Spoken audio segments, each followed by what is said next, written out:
Bref, la famille, voici encore une autre histoire que j'aimerais partager avec vous. Cette histoire-là m'a été confiée par une jeune sœur. Cette jeune sœur, elle a traversé des moments difficiles. Comment sa cousine voulait vraiment la sacrifier. Vous savez, je vous dis toujours, faites attention, faites attention, faites attention. Vous-même, vos propres parents peuvent vous sacrifier sans même que vous le sachiez. Voici une sœur qui m'explique l'histoire. Elle dit qu'elle allait accompagner sa grande sœur. Comment? Parce que cousine, si elle a âgée que toi, c'est ta grande sœur. Elle allait accompagner sa cousine chez une guérisseuse. Et cette guérisseuse, vraiment, a fait des pratiques si elle. Or, sa cousine avait l'argent dans la famille. Sa cousine s'occupait de la famille. Mais quand elle est tombée malade, et ils sont allés la soigner chez guérisseuse. Et comment les choses vont se passer. On va écouter ensemble comment sa cousine voulait prendre son âme, voulait échanger, voulait voler son étoile. Voici l'histoire qui commence. La jeune dame m'a dit qu'elle était entre 18 à 19 ans. Sa tante, qui était, bon, il peut dire sa cousine qui avait vraiment l'argent dans la famille. Et cette cousine-là, elle avait l'argent, elle s'occupait même de la famille, elle prenait soin de la famille, elle faisait ceci, elle faisait cela. Sa cousine, un jour, elle tombe malade. Lorsqu'elle tombe malade, ils l'ont envoyée à l'hôpital.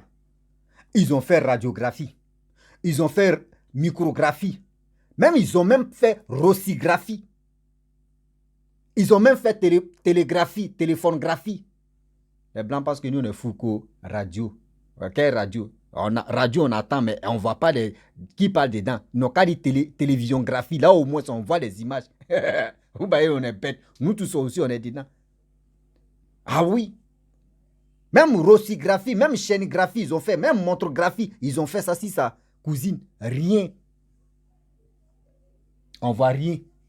On fait ici, rien.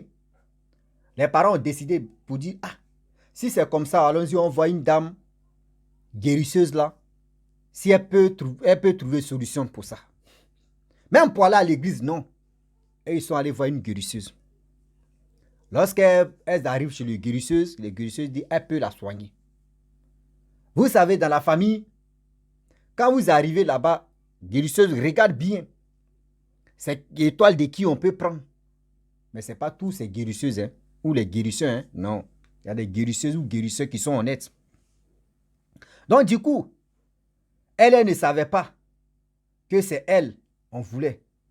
Donc, lorsque, à chaque fois, vous savez que quand une personne de ta famille est à l'hôpital ou soit chez les guérisseurs ou les guérisseuses, souvent vous partez envoyer les manger, des choses. Ce qu'elle veut manger, on prépare et puis on envoie. Donc, la guérisseuse a dit non que, ah, elle a vu l'étoile de la jeune dame. Tu m'as expliqué l'histoire qu'elle était très jeune. Elle dit à celle qui est malade là que, ah, dans ta famille, voyez telle personne, son étoile brille. On peut remplacer ton étoile. Par exemple, ton étoile est déjà faible, ton étoile entre s'éteindre. On peut remplacer ton étoile pour elle, pour que tu puisses trouver la vie sauve. Et elle, là, elle va déjà. Celle qui est malade a dit, bon d'accord, il n'y a pas de problème. Mais elle a dit, les conditions est que tu dois donner l'argent, faire des sacrifices, tout ça là.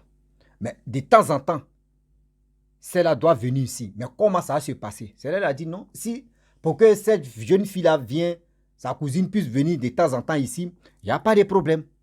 Elle dit, ok, comment faire? Elle dit non. Je vais dire à la famille qu'ils n'ont qu'à m'envoyer de la nourriture, mais celle qui va m'envoyer de la nourriture, c'est celle-là. Et la chose s'est passée comme ça. La jeune fille, elle ne sait pas. Quand on prépare dans la famille, on dit, ah, ta cousine dit, il faut l'envoyer. Ta grande soeur dit, il faut l'envoyer la nourriture là-bas. Donc, quand les parents préparent, c'est elle qui envoie la nourriture là-bas. Souvent, ça va en moto, souvent, ça va en taxi, tout ça. Mais son argent, on lui payait. On lui donnait l'argent de transport, tout ça. Donc, elle avait l'habitude de partir là-bas, envoyer manger, faire ceci, faire cela. Et vous voyez, la guérisseuse, tu dis, ah, ma chérie, vraiment, où tu es là? tu sortais avec quelqu'un, tu as fait avortement. Elle dit, oui, maman. Mais l'avortement que tu as fait là, tu as fait que tu as bloqué ton enfantement, tu ne peux plus avoir enfant. Mais si je peux faire un travail sur toi, et si je fais ce travail sur toi, immédiatement, tu peux avoir des enfants encore dans le futur. Elle dit, ah maman, c'est vrai, elle dit oui. Et la maman a vraiment rassuré la jeune fille. La jeune fille dit, mais comment faire encore? Je n'ai pas les moyens pour faire ça. Elle dit, non, que faut parler ça à ta soeur qui est couchée là, qui est malade là, si elle peut t'aider. Elle peut payer les trucs et puis tu vas faire. Donc elle dit, elle avait honte de demander quelque chose à la personne qui est malade.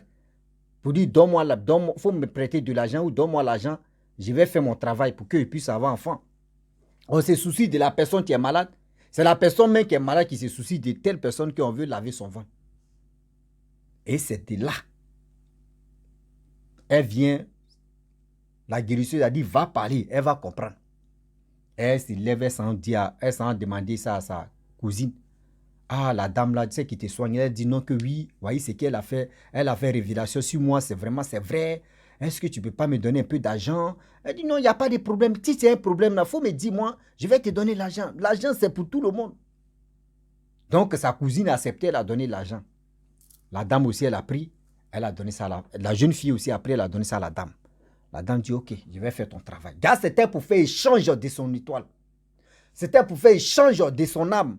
Pour que cette jeune fille-là meure et puis l'autre là puisse rester en vie. Mais elle ne savait pas où elle mettait sa bouche. Le lendemain, la jeune fille est venue. La dame a fait des canaries. Elle allait se laver les canaries. Elle boit les liquides. Elle fait ceci. Elle prend les œufs. Elle casse assis sa tête. Bois. Des poutis son visage. Boum, pour de bébé là. Boum, boum, bois. Tout ça là. Ja. Conclusion, c'était pour prendre son étoile. Conclusion, c'était pour prendre son âme. C'est-à-dire pour changer. Et c'est là que ça a commencé. Elle dit quand la dame a commencé à faire ces rituels-là, quand elle s'est endormie, elle fait des cauchemars seulement. Elle n'avait pas d'habitude de faire des cauchemars. Mais depuis que la dame a commencé à faire ces trucs, cauchemar n'est pas si cauchemar. Cauchemar n'est pas si cauchemar. Cauchemar n'est pas si cauchemar. Ah! Chaque matin, quand elle se réveille, elle s'en va là-bas, elle dit, ah ouais, le rêve que j'ai fait. Je ne comprends pas. La dame dit non. Tu es en train de te désenvoûter comme ça. Parce que quand c'est comme ça, tu étais tellement envoûté. Ça veut dire des choses que tu as fait dans le noir, avortement que tu as fait là. C'est ça que tu es en train de quitter dans ta vie comme ça. Elle dit, elle fait des rêves, elle fait des rêves. Oh! La guérisseuse a dit non, que ne dis pas à ta mère, ne dis pas à tes parents. Parce que tes parents ne sont pas au courant que tu as avorté. Donc, il faut garder le secret. Là. Donc, elle avait déjà gardé le secret. C'est entre elle et la guérisseuse plus sa cousine qui était malade là. Mais elle dit, une semaine de rêves qu'elle faisait là, elle-même était traumatisée, elle était obligée. C'est-à-dire, elle-même était fatiguée des rêves sur rêves. Un jour, elle dormait comme ça. Regarde, quand elle dort là, elle fait des karatés même, elle ses pieds, ses mains, tout ça là. Et sa mère l'a réveillée, sa mère dit, mais tu fais quoi là? Tu es couché, toi si tu fais karaté, tu te bats avec qui dans le rêve là-bas? La fille est en train de faire un combat terrible. Elle était dans la mer des noirs, de la mer noire. Et c'est là maintenant. La mère a dit, mais tu fais qu'elle parle là-bas dans le rêve, tu te bats avec qui? Et c'est là, elle dit, maman, j'ai fait des cauchemars, que voici ça. Elle m'a dit, aïe, depuis quand ça? Elle dit, ça fait longtemps que j'ai fait des cauchemars, des rêves, des mêmes rêves, on me poursuit, on me fait ceci, on me fait cela, je ne comprends pas, maman. C'est là la vérité est sortie. Mais elle n'avait pas dit non que oui, voici ce qu'elle faisait, c'est pour cela qu'elle fait des rêves. Ça m'a dit, ah, demain on va aller voir un homme de Dieu. Elle dit, non, maman, ça va aller. Ça m'a dit, mais non. Tu m'as dit, ça fait une semaine que tu te bats, toi, dans le rêve, tu es en train de te battre avec des gens que tu ne connais pas. On doit aller à l'église. Elle dit, non, maman, ça va passer. Ça m'a dit, bon, d'accord, il n'y a pas de problème. Elle a dormi matin. Elle dit, allons-y, tu vas m'accompagner à l'église. La fille a trouvé des prétextes. Elle dit, non, que maman, il doit faire quelque chose. La prochaine fois, on va partir. Même jour là, sa maman est partie seule. Elle est partie chez la guérisseuse pour dire, ah, voyez les rêves que j'ai fait. Mais maman m'a obligé d'aller chez les hommes de Dieu. Elle dit non, ne va pas chez les hommes de Dieu. Les hommes de Dieu ne peuvent pas sauver ça là. Les hommes de Dieu ne peuvent pas te désenvoûter. C'est que je suis là à faire le travail en train de bien passer. Le travail. Oh, quand elle fait des mauvais rêves, au fur et à mesure que la dame a commencé, elle a commencé à maigrir. Elle a commencé à fondre. C'est-à-dire, sa forme, elle sait qu'il y avait Bobaraba, celle qui avait la poutou, celle qui avait moutou. Nous, chez nous, au village, quand il y a les fesses, on appelle ça moutou. C'est-à-dire, tu as des feuilles. Moutou, elle avait des vrais moutou. Tout ça là. Mais c'est en train de fondre comme ça, poindre, placali. Ah! La mère qui était à l'église. Dimanche arrivé, elle dit non, ma fille, allons-y. Elle veut trouver des prétextes. La mère dit non. Son père s'est fâché, ils sont allés à l'église. Et c'est là-bas, vous voyez, révélation. On dit oui, il y a une jeune fille qu'on veut voler son étoile, on veut voler son âme pour remplacer ça. Et pour qu'elle puisse mourir. Mais cette jeune fille, elle est ici. Tu vois, moi, c'est regarde comme ça.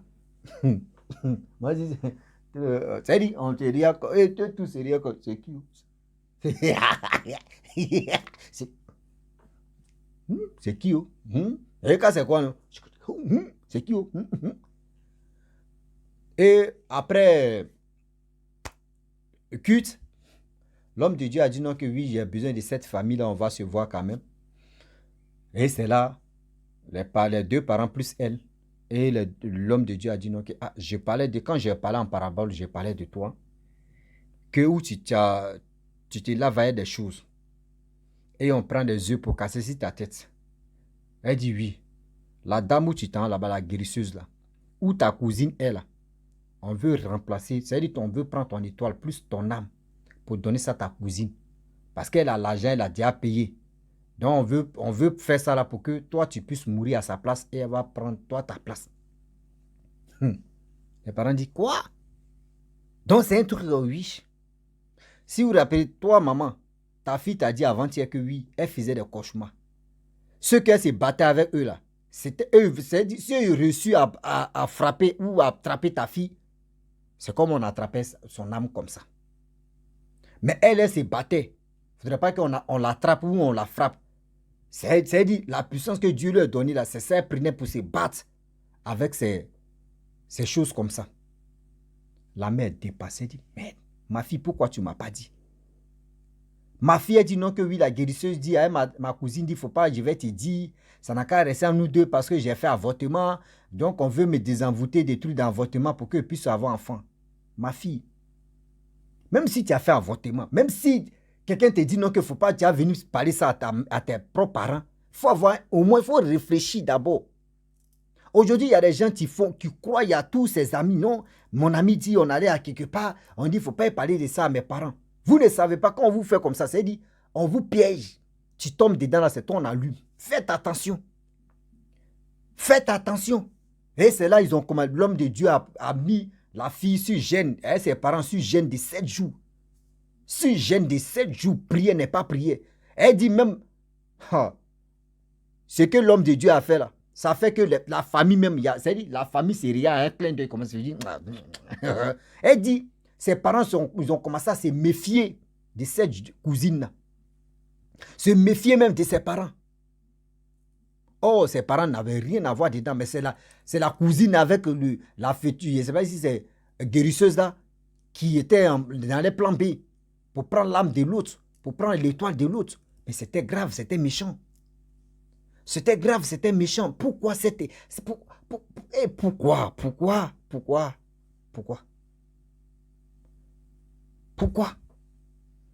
Elle a retrouvé ça. Vraiment, ils ont fait des jeûnes de 7 jours. La guérisseuse ne voyait plus la jeune fille. Ça veut dire, non pas, c'est tout ce qu'ils ont planifié, ça n'a pas marché. S'ils avaient attrapé dans le rêve où elle se battait, si on l'avait attrapé, c'était déjà fini pour elle. Vous qui marchez avec vos amis, à chaque fois quand vos amis vous disent non, qu'on allait, on est quitté à quelque part, il ne faut pas tu vas parler de ça à tes parents. Mon frère, il faut avoir le courage de dire ça à une personne. Il faut avoir le courage de dire ça à une personne de ta famille. On ne sait jamais. On ne sait jamais. Dites la vérité pour dire, moi, telle personne, on est quitté dans tel endroit, on a fait ceci, on a fait cela. Là, ça n'a qu'à rester. Là, quand c'est comme si là, au moins, tu t'es déjà confié à telle personne. Mais si quelque chose t'arrive, la personne va confesser pour dire, voyez, avant que telle personne meure, voyez, c'est qui m'a dit, voyez, c'est qui elle m'a dit, voyez, c'est qui, voyez, cela. C'est comme ça. Ne restez pas là comme les bois. Et puis vous êtes là. On ne dit pas parce que c'est un secret. C'est quel secret? Secret de la mort, c'est quand on tentait que toi, ton âme maintenant, est là. Hey, ils m'ont plaqué. Ouais, si ça va, tu as couché là-bas, qui va aller te réveiller? Ils ont mis formol en toi, bouh. Mais Simon, bouh, tu es dedans, bouh, bouh, bouh. Tu transpires toi sur tu es mort, mais tu transpires.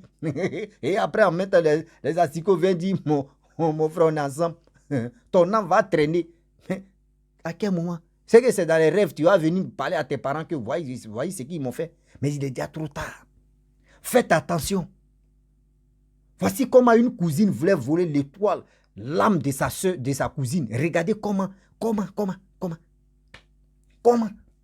Juste quand toi, tu vas accompagner ton ami, un ami, vous n'avez pas parenté. Je vais accompagner mon ami. Je vais être à mon ami. Mon ami dit de l'accompagner quelque part pour faire son amour. Mon ami dit de l'accompagner, il va faire son travail. Mon ami dit... Vous êtes les accompagnateurs, non? Vous allez prendre des balles perdues. Vous allez prendre des balles perdues pour rien. Faites attention. Le Dieu est tellement risqué que quand on vous parle, vous pensez qu'on est en train de s'amuser, on est en train de blaguer, on est en train de jouer, on est en train de faire ceci, on est en train de faire cela. Arrêtez, arrêtez. Réfléchissez très bien. Réfléchissez très bien, s'il vous plaît, de grâce. Réfléchissez très bien. Le monde d'aujourd'hui là ne se limite pas si amitié. Le monde d'aujourd'hui là ne se limite pas pour dire non que oui, on va aller consulter ou soit je vais accompagner mes amis. Voici comment. Aujourd'hui, quand le diable veut te prendre ou quand il t'a quelque chose, c'est dans les rêves ça se passe. C'est dans le rêve tout se passe. Si dans le rêve, c'est-à-dire si tu fais mauvais rêve, si vous faites des mauvais rêves comme cauchemar, mon frère, ma soeur, va, c'est-à-dire, il faut aller où il y a la poubelle et tu expliques ton rêve. Va dans la douche et tu expliques ton rêve, où tu parles. C'est-à-dire, tout ce que l'ennemi programmait, tout ça, ça va dans la poubelle, ça va dans la WC. Et puis, tu pries et puis tu passes. C'est comme ça. Ne dis pas que oui, c'est un mauvais rêve, il ne peut pas dire ça à quelqu'un. Il a gardé ça pour moi. Oui, tu es en train de garder la même ça les rend puissants encore. C'est là la puissance me monte encore pour dire. Vous dites, hein, on va le prendre. Donc la famille, franchement, je vais m'arrêter là. Si tu es nouveau, tu es nouvelle sur ma vidéo, il faut t'abonner sur ma chaîne YouTube, ma page Facebook. N'oubliez pas de partager mes vidéos et aussi liker. Je vous dis à très bientôt. Ciao. Bisous. On a ça.